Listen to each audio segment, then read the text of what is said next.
Muy buenas a todos y bienvenidos. Hoy he cambiado un poco el escenario. Como sabéis, estamos metidos dentro de un enjambre sísmico. Yo me encuentro en el epicentro en Granada y espero que al menos no me corte el vídeo ningún pequeño terremoto que, si bien no revierte mayor gravedad, pierden la atención absolutamente de todo. Así que vamos a ver si puedo grabar este vídeo porque quiero hablaros sobre los métodos de resistencia, ¿vale?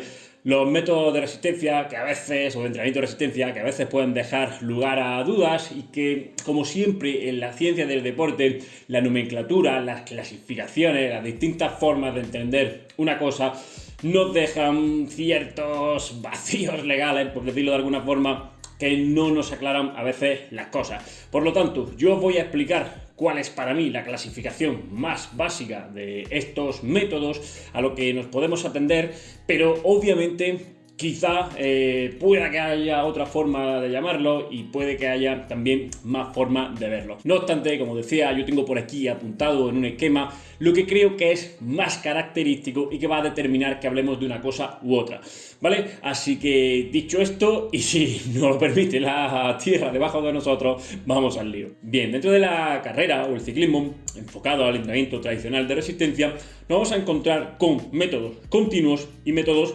fraccionados, ¿vale? Dentro de los continuos, ¿qué tenemos? Por lo que todo el mundo entiende como una carrera continua, un rodaje largo, normalmente a baja, moderada intensidad. Ese rodaje, esa carrera, puede ser uniforme, es decir, que se mantenga el ritmo o intensidad a lo largo de todo el recorrido, dure lo que dure, y puede ser variable, es decir, que haya pequeños cambios de ritmo o de intensidad a lo largo de ese rodaje. Por ejemplo, los famosos fartlek, que todo el mundo tengamos más o menos conocimiento, seguro que nos suena.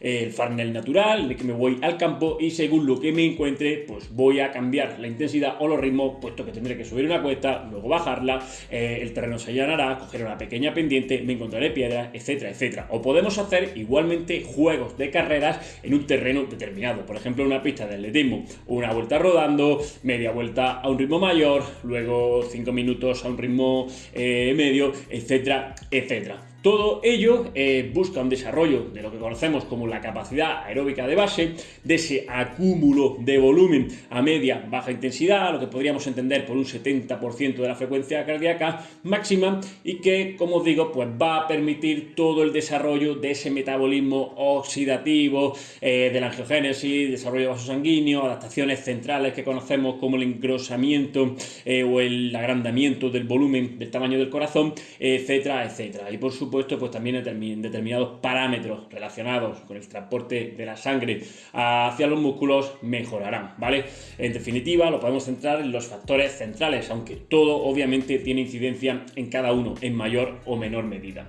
Si lo miramos desde los términos clásicos, nos vamos a encontrar con un término bastante habitual, que es el trabajo extensivo, ¿no? Lo que se entiende por extensivo, que si bien es un poco ambiguo, nos viene a decir eso, nos viene a resaltar ritmos bajitos y una larga duración, y que principalmente pues hace incidencia sobre el metabolismo oxidativo y sobre esas rutas que se desarrollan a nivel metabólico dentro de la mitocondria, ¿no?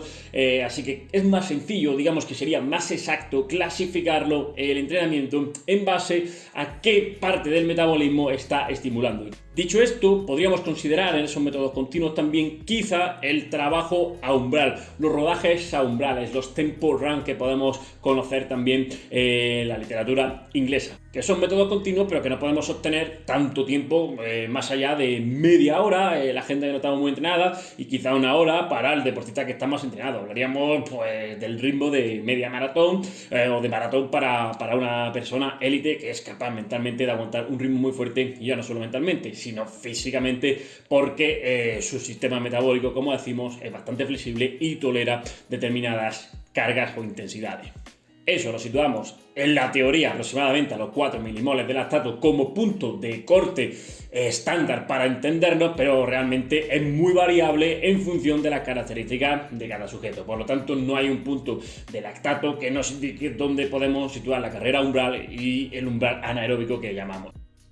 Habiendo entendido los métodos continuos y su versión extensiva, esa más larga y más cortita, y su versión, que no sé si lo he dicho antes, intensiva, que sería el tempo run, ¿vale? En la nomenclatura tradicional, nos vamos a los métodos fraccionados, aquellos en los que se trabaja por periodos, por intervalos, y en los que se mete una pausa activa normalmente para mantener los parámetros cardiovasculares, fisiológicos elevados en la medida de lo posible y acumular mayor tiempo de trabajo a alta intensidad. Aquí hablaríamos de nuevo, podríamos decir que métodos fraccionados extensivos y métodos fraccionados intensivos. ¿Esto qué nos dice o por qué se determina? De nuevo, por la intensidad y la duración del intervalo. Con extensivos podríamos extender a los intervalos largos, los que llama Daniels, intervalos de 2, 3, 4, 5, 6 minutos a una intensidad cercana al consumo máximo de oxígeno que podemos establecer como la variable máxima, ¿no? La velocidad aeróbica máxima, y donde la pausa pues dura aproximadamente lo mismo que el intervalo y, como decía, suele ser interesante hacerla activa para mantener a todos esos registros corporales elevados, para mantener una cinética de ese consumo de oxígeno elevado, una frecuencia cardíaca, etcétera, etcétera, y acumular tiempo de trabajo que de otra manera, es decir, de un método continuo, no sería totalmente imposible. Se podría parecer al trabajo umbral, pero todavía es un poco más intenso, con un puntito mayor de ritmo, y esto pues obviamente hay que fraccionarlo. Luego, dentro de esos métodos fraccionados, pues nos encontraríamos con la versión intensiva, la que podemos decir de nuevo tradicionalmente y de forma no tan acertada como el trabajo de la capacidad anaeróbica, ¿no? Nos hablaríamos aquí de las repeticiones, las típicas series no muy largas, según se quiera ver, desde los 200, 400, 600 metros, que dependiendo del atleta van a durar más o menos, por eso no es lo mismo hablar en distancia que en tiempo, y que llevan todavía un puntito más que ese intervalo. Daniel, por ejemplo, habla de ritmo de intervalos y luego habla del ritmo de repeticiones, y dentro de las repeticiones incluso nos puede hacer un RR, es decir, ritmo de repeticiones y un poquito por encima. Son tiradas bastante rápidas, más cortitas, que obviamente al ser más intensas, para poder mantener ese nivel hay que aumentar la recuperación, o en este caso forzar una recuperación más pasiva, y que pues lo que buscan es eso, una estimulación del metabolismo más glucolítico, ¿no? Que podríamos encajarlo ahí, y por supuesto una mayor activación de fibras o fibras rápidas que no solemos coger en entrenamientos más lentos. Así que la intensidad ya está por encima del consumo máximo de oxígeno, nos vamos a un 100, 110, 120%, y el típico entrenamiento ahí, por ejemplo, pues podría ser un 10 por 200 o un 10 por 400, súper habitual en corredores, con recuperaciones activas o no, de más o menos el doble de lo que ha durado la serie, el doble o el triple aproximadamente. Si corro 400 metros a tope a un ritmo elevado, pues lo que haría sería recuperar 400 metros, por ejemplo, caminando, que más o menos voy a doblar o triplicar la duración de esa serie, caminando o rodando, dependiendo de cómo lo haya hecho, ¿no? Y si nos vamos a un libro como el de Harry, de superentrenamiento, bastante antiguo, pero que puede ser referencia,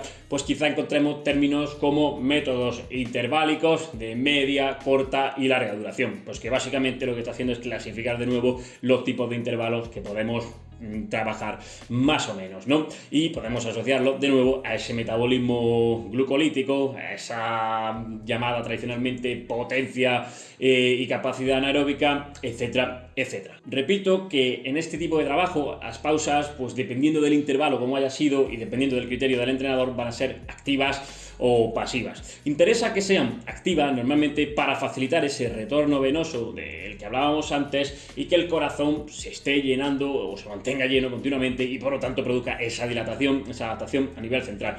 Lógicamente, cuanto más intensidad haya, más ritmo haya, más reclutamiento de fibra, porque más fuerza tenemos que producir, pues también vamos a conseguir adaptaciones a nivel periférico, debido a que la mayor acumulación de residuos a nivel muscular propio del metabolismo glucolítico y la activación de fibras pues generarán todo ese ambiente hormonal y metabólico favorable o no, según lo queramos ver y según lo necesitemos. Y ya finalmente, subiendo todavía un escalón más en esa graduación de intensidad, tirando todavía de glucosa, de glucógeno, del metabolismo glucolítico, pero también ya empezando a tocar los fosfágenos ATP y fosfocreatina, pues nos encontraríamos los métodos que llamamos intermitentes, aquellos donde podríamos encajar esfuerzos all out, es decir, ya con todo lo que haya, los sprint interval training, de los que tengo un vídeo que pondré por aquí, o tengo varios, ya no lo sé, y nos encontraríamos los sprints repetidos, propios de los deportes colectivos, muy cortitos,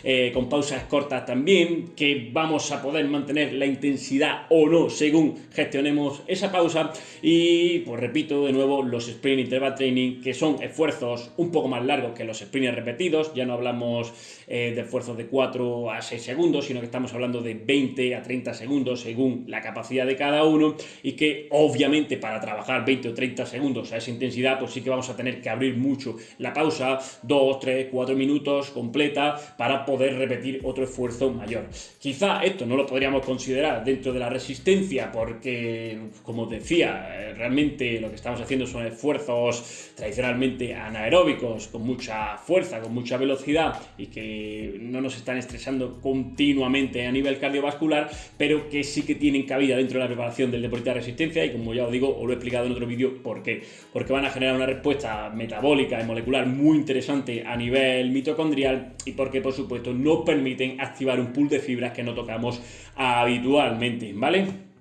Y ya para terminar, hablaríamos del ritmo competitivo, es decir, esfuerzos únicos a ritmo de competición, prácticamente test, a la velocidad o intensidad y con la duración necesaria para completar lo que sería la carrera a la que nos vamos a enfrentar. Y esto pues lo podemos llamar dentro del entrenamiento, pues eso, métodos de competición, que básicamente los podríamos considerar como testeo o tiradas al esfuerzo all out dentro de la característica de la prueba, ¿no?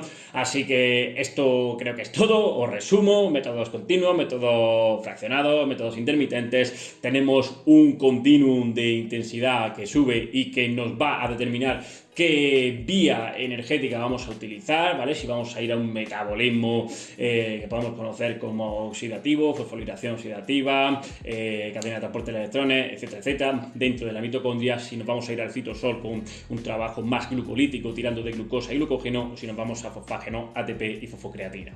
Como siempre, os recomiendo que vayáis a la web de Glue for Science, ¿vale? De Aitor Biribay, y todo esto lo explica perfectamente en su diapositiva. Sin más, nos vemos en el siguiente vídeo. Os agradezco vuestro apoyo, vuestra suscripción. Si os interesa, conocéis a alguien que le interese igualmente, compartidlo, y nos vemos en la próxima. ¡Hasta luego!